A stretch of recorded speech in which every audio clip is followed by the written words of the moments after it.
Assalamualaikum warahmatullahi wabarakatuh. Kenalkan, nama saya Leni Desianti. Saya adalah peserta PPG dalam jabatan tahun 2022 yang saat ini akan melaksanakan ujian praktik. Sekian dari saya. Assalamualaikum warahmatullahi wabarakatuh. Assalamualaikum warahmatullahi wabarakatuh. Waalaikumsalam warahmatullahi wabarakatuh. Ya, kabar anak-anak? Baik, Bu.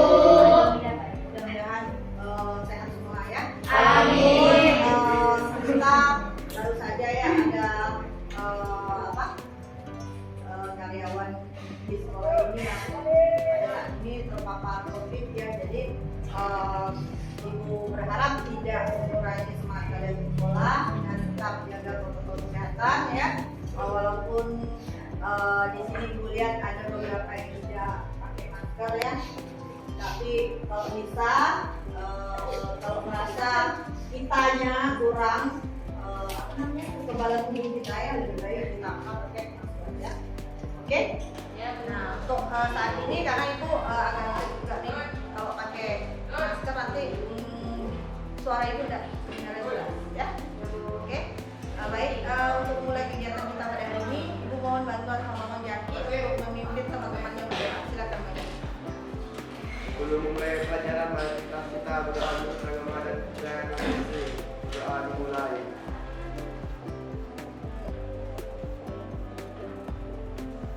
Doa selesai. Baik, terima kasih Bang Jaki yang sudah memimpin teman-temannya berdoa. Oke, baik. Ibu mau periksa kehadiran, sepertinya hari ini tidak ada yang tidak hadir ya. Nah, Ibu apresiasi sekali karena semakin hari kalian menunjukkan kemajuan yang sangat signifikan ya. Di hari-hari kalian sudah bertiga dari kemudian, jadi Ibu sangat bersyukur sekali kalian sudah menunjukkan tanda-tanda kalau kalian sudah mulai berubah ya, jadi manusia yang lebih baik. Aplaus untuk kita.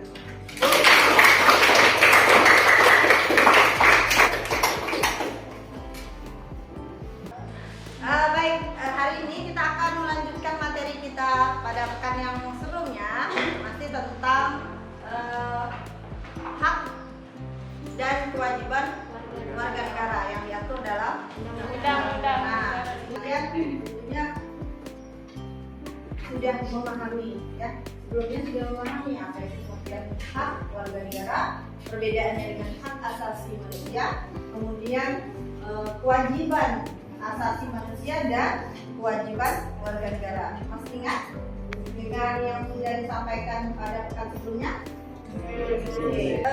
Sekarang ini Ibu akan menampilkan sebuah kasus ya. Ibu minta kalian untuk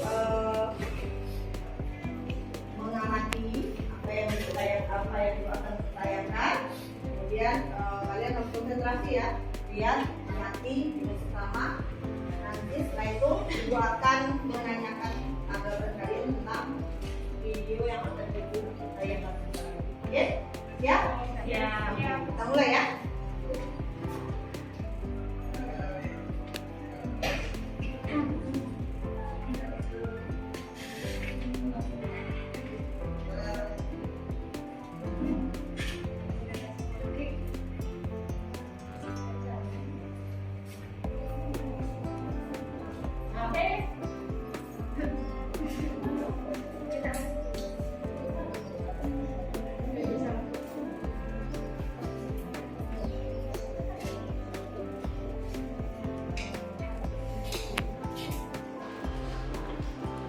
Selanjutnya ini ya, Ibu menunjukkan tentang data yang berisi jumlah angka kecelakaan lalu lintas di Indonesia. Nah, ini meningkat ya, ada kata meningkat. Nah, di sini jadi kecelakaan lalu lintas ini dikategorikan tinggi pada tahun 2019 ya, dan turun di tahun 2020, kemudian kan tahun 2021.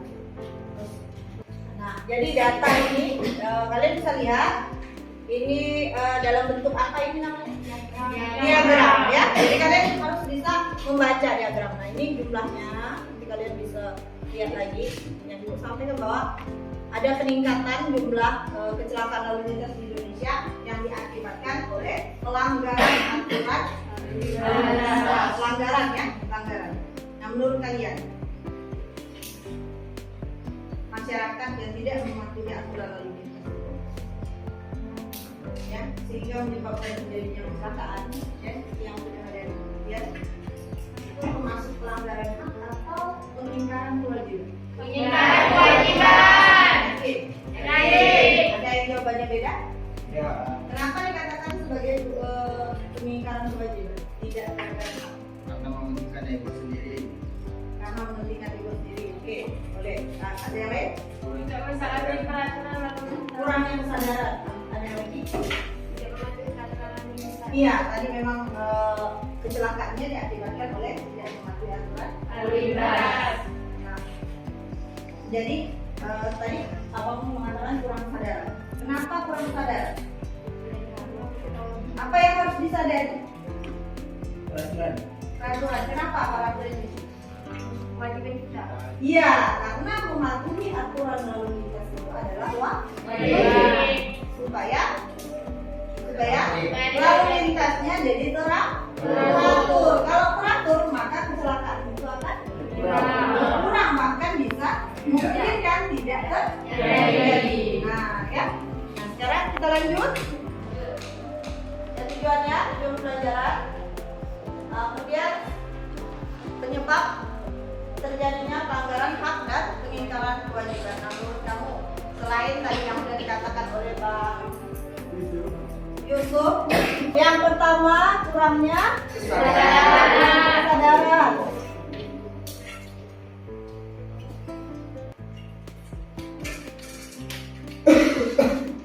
Kemudian yang kedua tadi sikap egois tadi ya, sikap ego.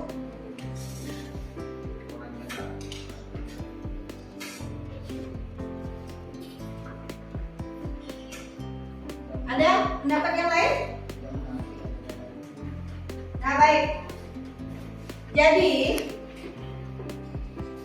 penyebabnya itu penyebab dari kecelakaan, kemudian penyebab dari pelanggaran hak, pengingkaran kewajiban itu bisa terjadi disebabkan oleh beberapa ya.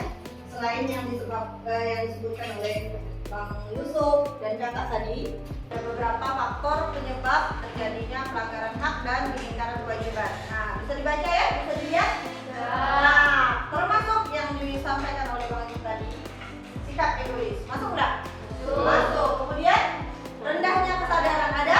Nah, kemudian ada yang lain? Sikap tidak toleran. Nah, kemudian Penyalahgunaan kekuasaan. kekuasaan oleh siapa? Kendaraan motor. Penyalahgunaan kekuasaan itu siapa yang punya kekuasaan? Pemerintah. Pemerintah atau orang yang berkuasa. Kuasa. Punya kekuasaan ya. Kemudian yang berikutnya Tidak tegas aparat penegak ya, hukum. tidak tegasan aparat Penegak hukum. Kemudian Penyalahgunaan teknologi. apakah hanya itu saja faktor yang termasuk sebagai Tidak. penyebab? Tidak. Tidak, masih banyak, betul sekali. Masih banyak faktor-faktor penyebab yang lain. Nanti kalian akan mengeksplor, ya. Ketika kalian lihat terjadi sesuatu yang di luar yang seharusnya, nah, kalian akan mencoba belajar untuk mencari tahu apa sih penyebabnya. Nah, setelah kalian mencari penyebabnya, maka kalian akan mengupayakan sebuah solusi untuk mengatasi kesalahan tersebut. Ya. Oke.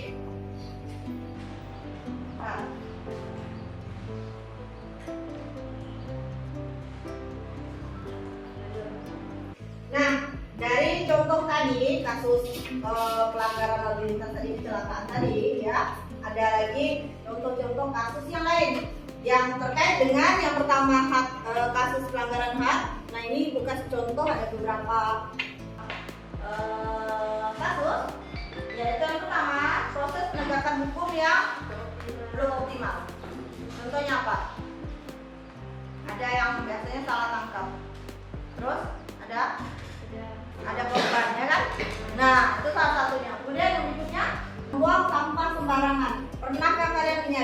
membuang sampah sembarangan itu termasuk salah satu pengingkaran Kewajiban. Sebelumnya tahu tidak? Tahu. Karena apa? Karena kewajiban. Dilarang membuat sampah itu apa? Kurangnya toleransi.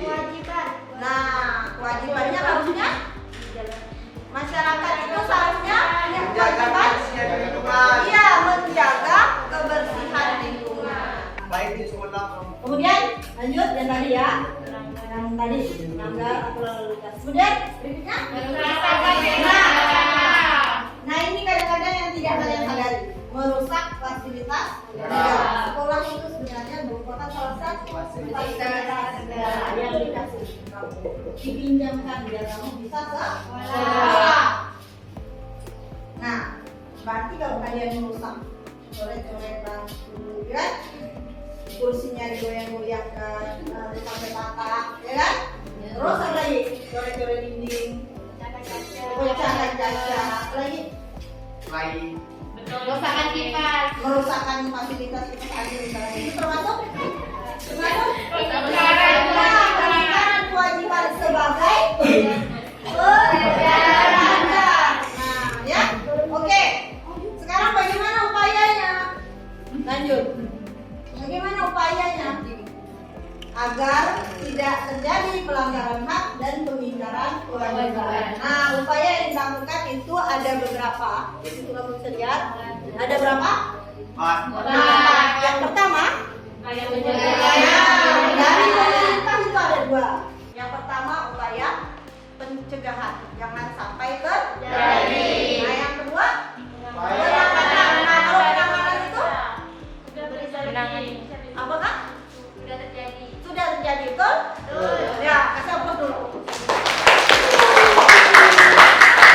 Nah, kalau yang berikutnya, upaya membangun partisipasi masyarakat untuk Pencegahan.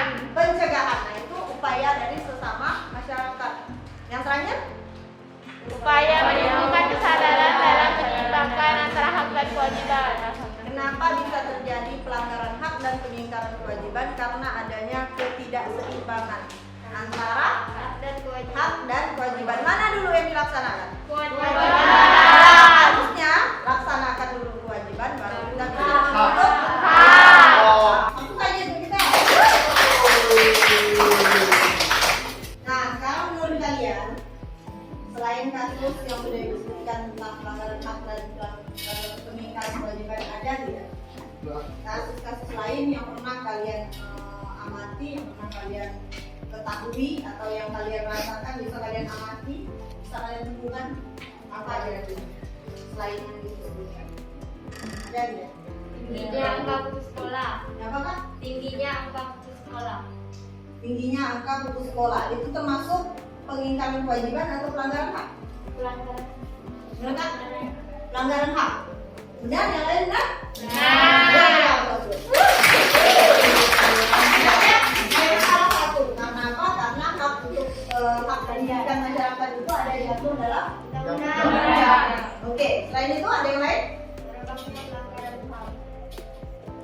Pelanggaran HAM itu banyak jadinya, sering terjadi itu maksudnya. Oke, yang lain? Ini termasuk, kalau pelanggaran HAM itu termasuk pelanggaran HAM ya, hak asasi manusia, udah pasti masuk ke pelanggaran HAM. Ada yang lain? Ya, Mbak? Tingginya angka pengangguran dan kemiskinan. Tingginya angka pengangguran dan kemiskinan itu termasuk pelanggaran hak atau pengingkaran kewajiban? Kenapa? Apakah kemiskinan dan apa tadi? Pengangguran tadi rendah, tingginya angka kemiskinan dan pengangguran tadi ada diatur dalam undang-undang? Pasal berapa? 27 ayat 2. 27 ayat 2 itu bunyinya. Setiap warga negara memiliki berhak atas kehidupan yang layak. Iya. Yang lain gimana? Betul? Nah, sekarang kalian sudah ada kelompoknya masing-masing kan? Kelompok yang sebelumnya sudah kita buat ya. Kalian sekarang silakan kalian mengidentifikasi sebuah masalah ya. Kemudian kalian cari penyebab masalahnya, dan kemudian kalian tentukan sebuah upaya atau sebuah langkah atau sebuah solusi yang tepat untuk mengatasi masalah tersebut. Oke, bisa? Ini minta kalian bekerja dalam kelompok sekarang.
Ketahuannya pakai apa? Cari di mana? Ya, dan juga ada yang pakai buku.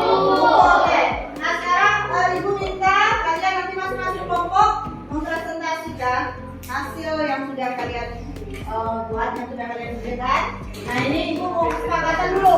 Mau dimulai sesuai urutan kelompok 1, 2, dan 3 atau kita acak?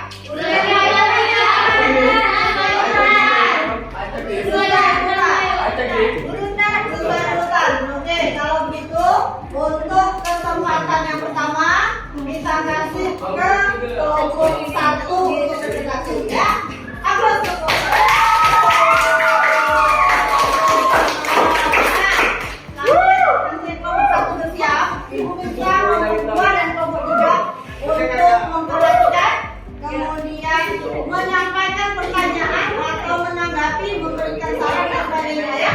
Jadi kalau ada yang tidak dipahami langsung ditanyakan. Oke? Baik, baca gue.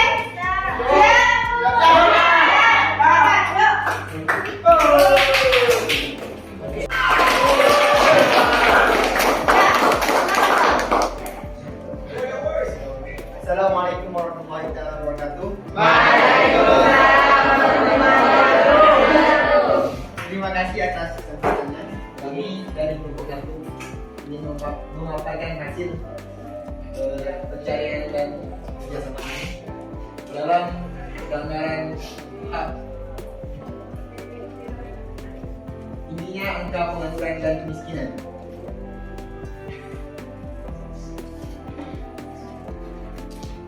Pengertian pengangguran dan kemiskinan. Pengangguran adalah penduduk yang tidak bekerja tetapi sedang mencari pekerjaan atau sedang mempersiapkan suatu usaha, atau penduduk yang tidak mencari pekerjaan karena merasa tidak mendapat pekerjaan, atau yang tidak mempunyai pekerjaan tetapi belum memulai. Berikut adalah beberapa faktor penyebab pengangguran. 1. Sedikitnya lapangan pekerjaan yang menampung para pencari kerja. Banyaknya para pencari kerja tidak semakin dan lapangan kerja yang dimiliki oleh negara Indonesia. Kekurangannya keahlian yang dimiliki oleh pencari kerja. Banyak jumlah sumber daya manusia yang tidak memiliki keterampilan menjadi salah satu sebab bertambahnya angka pengangguran Indonesia. 3. Kurangnya informasi, di mana pencari kerja tidak memiliki akses untuk mencari informasi dan tentang perusahaan yang memiliki kekurangan tenaga kerja. Faktor penyebab kemiskinan. 1. Secara makro, kemiskinan muncul karena adanya ketidaksamaan pola pemikiran kepemilikan sumber daya yang menimbulkan distribusi dan pendapatan timpang. Penduduk miskin hanya memiliki sumber daya dalam jumlah yang terbatas dan kualitasnya rendah. Cara mengatasi pengangguran. Mempersiapkan pendidikan dan pelatihan untuk bekerja sesuai bidang dan lapangan kerja yang tersedia.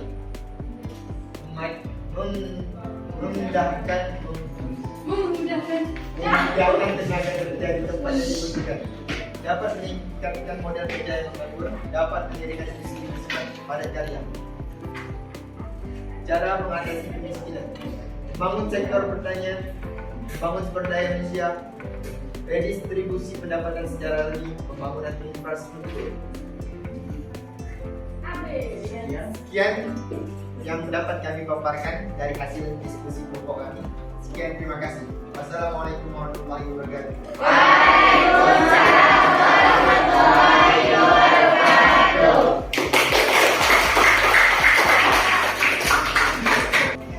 Assalamualaikum warahmatullahi wabarakatuh. Waalaikumsalam warahmatullahi wabarakatuh. Saya dari kelompok PWA ingin menanyakan, tadi katanya masalah tersebut termasuk dalam hak. Kenapa itu melanggar hak? Apakah kasus tersebut termasuk dalam undang-undang? Sekian pertanyaan dari saya. Wassalamualaikum warahmatullahi wabarakatuh. Waalaikumsalam warahmatullahi wabarakatuh. Baiklah, saya akan menjawab pertanyaan dari Julia.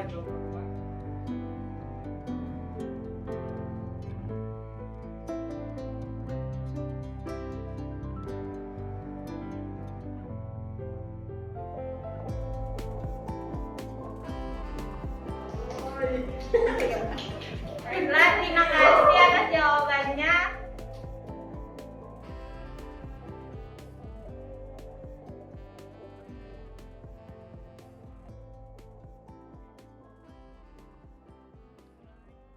Assalamualaikum warahmatullahi wabarakatuh. Waalaikumsalam warahmatullahi wabarakatuh. Kami dari kelompok 2 ingin memaparkan hasil diskusi kami tentang merebaknya pelanggaran HAM.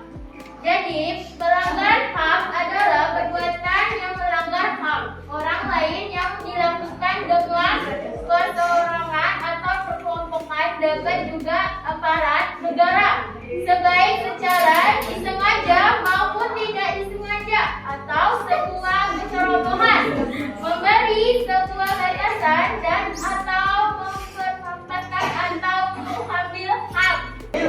Next, kasus pelanggaran HAM yang terjadi di Indonesia dari tahun 2020 hingga sampai 2022. Di sini di tahun 2020 contoh kasus pelanggaran HAM.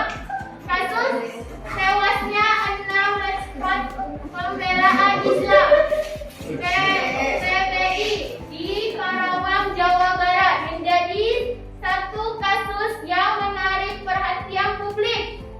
Yang kedua, di tahun 2021 salah satu kasus yang ramai diperbincangkan adalah kebakaran lapas kelas 1 Tangerang pada tanggal 8 September tahun 2021. Jadi, sebanyak 41 narapidana meninggalkan dan puluhan lainnya terluka dalam kejadian ini. Nomor 3, tahun 2022. Baru-baru ini terjadi tindakan kekerasan yang dilakukan oleh aparat kepolisian terhadap warga desa. Penyebabnya terjadinya pelanggaran HAM, faktor internal dan juga faktor eksternal. Solusi yang dibuat pemerintah untuk mencegah terjadinya pelanggaran HAM sebagai berikut. 1. Pembentukan Komisi Hak Asasi Manusia. Demikianlah hasil diskusi kelompok kami. Saya akhiri. Wassalamualaikum warahmatullahi wabarakatuh. Waalaikumsalam warahmatullahi wabarakatuh.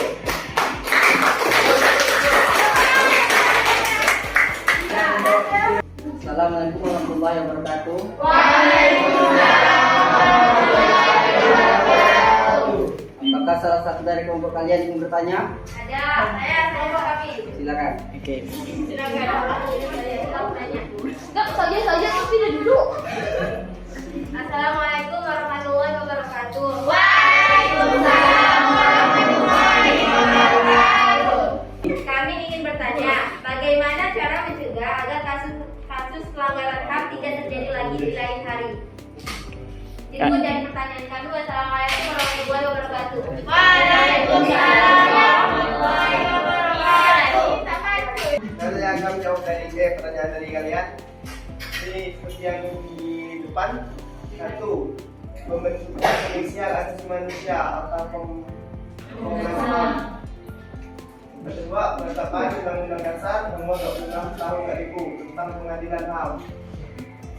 Ketiga, pembentukan Pengadilan HAM ad hoc dengan keputusan Presiden. Keempat, pembentukan Komisi Kebenaran dan rekonsiliasi sebagai alternatif penyelesaian pelanggaran HAM di luar pengadilan HAM sebagaimana dinyatakan oleh Undang-Undang tentang HAM.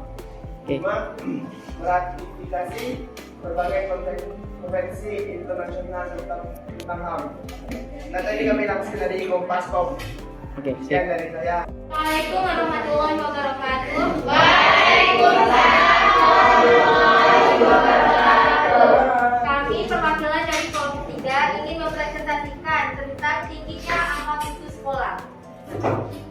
Dari yang bisa kalian lihat, ini adalah gambaran masalahnya, yaitu berdasarkan data dari Menteri Pendidikan, Kebudayaan, Riset dan Teknologi yang dirilis pada Mei lalu menyebutkan bahwa ada 75.303 orang anak yang putus sekolah pada tahun 2021. Jumlah anak yang putus sekolah di tingkat sekolah dasar adalah yang tertinggi. Dari yang bisa kalian lihat, berdasarkan data dari Menteri Pendidikan, Kebudayaan, Riset dan Teknologi yang dirilis pada Mei lalu menyebutkan bahwa ada 75.300 orang anak yang putus sekolah pada tahun 2021. Jumlah anak yang putus sekolah mayoritasnya adalah anak SD dan yang tertinggi sebanyak 38.716 orang. Next. Ini adalah data yang kami temukan. Dan pada tahun 2019-2020 mayoritas yang paling tinggi putus sekolahnya adalah anak SD. Dan tahun 2017-2018 mayoritasnya adalah kebanyakan anak SMA. Next, ini adalah faktor penyebabnya. Ada faktor internal dan faktor eksternal. Faktor internal, kurangnya motivasi belajar dari orang tua kepada anak. Yang kedua, anak ingin bebas. Anak sudah diet untuk putus sekolah. Kurangnya kesadaran dari orang tua bahwa pendidikan penting untuk diutamakan di zaman sekarang. Faktor eksternalnya, 1. Kendala biaya, 2. Kurang perhatian keluarga, 3. Akses jalan yang belum memadai, dan 4. Kurangnya fasilitas sekolah. Dan ini adalah solusi yang kami temukan dari berbagai sumber. Yang pertama, memberikan subsidi buku. Yang kedua, memberikan akses jalan. Yang ketiga, memberikan pembinaan, nasihat, dan pendampingan dalam belajar. Mempererat komunikasi antara guru dan murid maupun guru dan wali murid. Dan yang terakhir, memberikan beasiswa. Berikut adalah presentasi dari kami. Wassalamualaikum warahmatullahi wabarakatuh.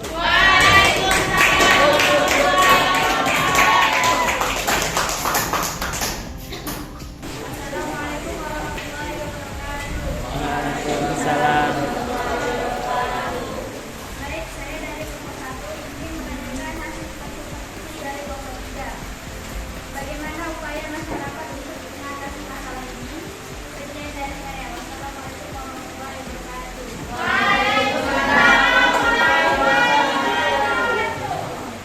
Baiklah, terima kasih atas pertanyaan yang diajukan kepada kelompok kami. Kami akan menjawabnya.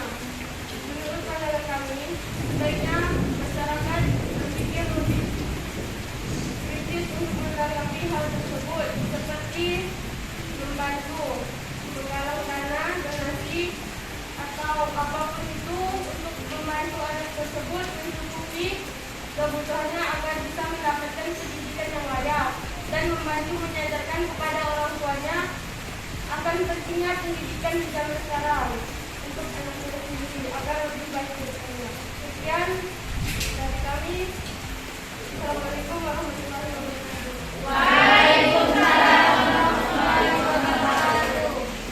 Baiklah, saya akan menanggapi bagaimana kalian akan mengumpulkan dana tersebut. Mengumpulkan dana buat untuk melengkapi, untuk mencukupi dana biaya sekolah anak tersebut. Dan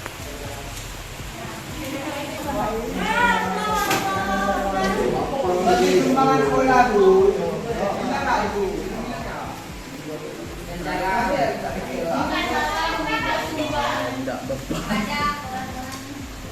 Jawab dong, ya Pak. Aduh Pak.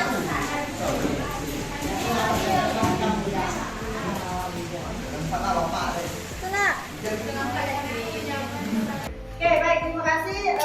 Ibu ucapkan kepada kelompok 1, kelompok 2, dan kelompok 3 yang sudah mempresentasikan dengan sangat baik sekali masalah-masalah yang sudah kalian identifikasi, sudah menemukan akar penyebab masalahnya, dan sudah menemukan bagaimana sih upaya terbaik yang bisa dilakukan sebagai solusi terhadap pemecahan masalah. Sekali lagi kita aplaus untuk kita semua.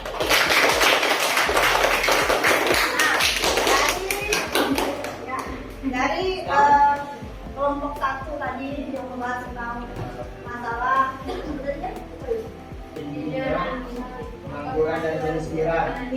kelompok 1 tadi yang membahas tentang tingginya angka pengangguran dan kemiskinan, sampai dengan kelompok 3 yang membahas tentang tingginya angka putus sekolah, ya.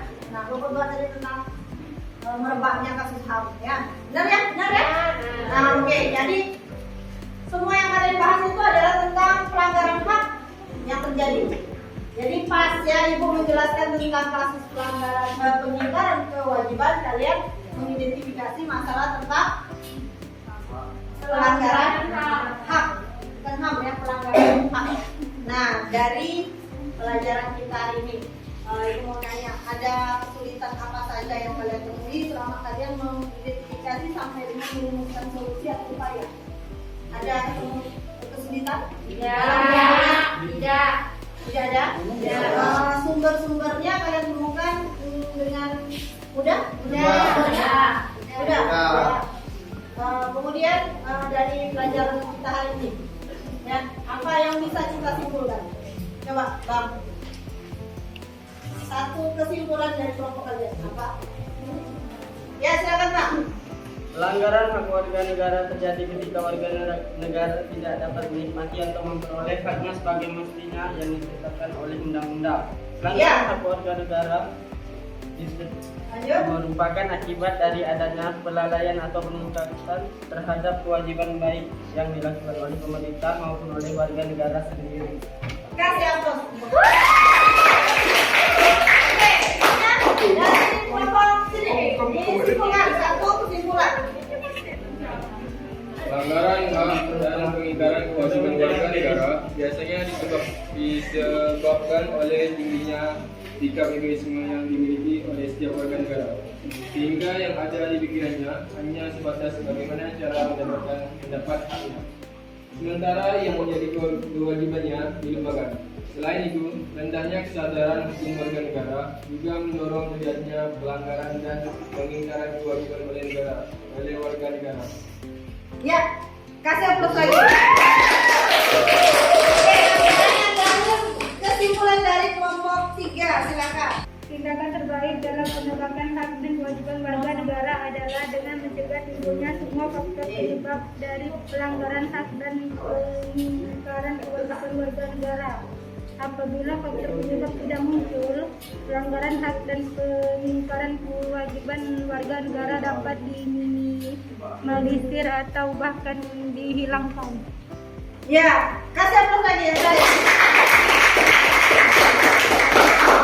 Oke, jadi secara umum bahwa kalian sebagai warga negara yang baik itu nantinya harus bisa menyeimbangkan ya antara hak dan kewajiban. Kalau antara hak dan kewajiban itu seimbang, maka akan berjalan lancar. Pelanggaran hak dan pengingkaran kewajiban itu akan bisa diminimalisir atau bahkan dihilangkan untuk meningkatkan kesadaran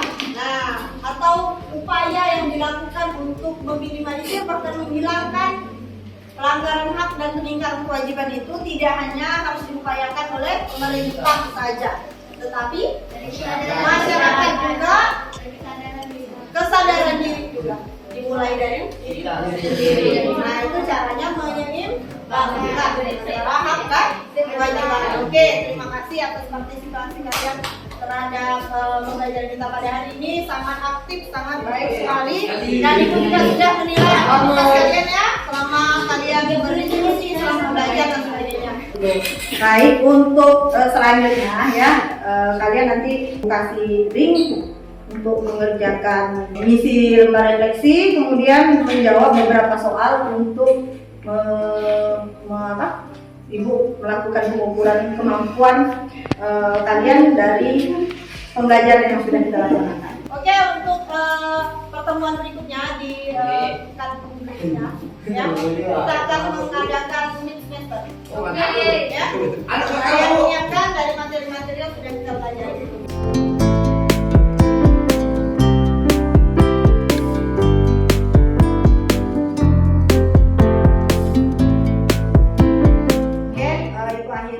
Wassalamualaikum warahmatullahi wabarakatuh.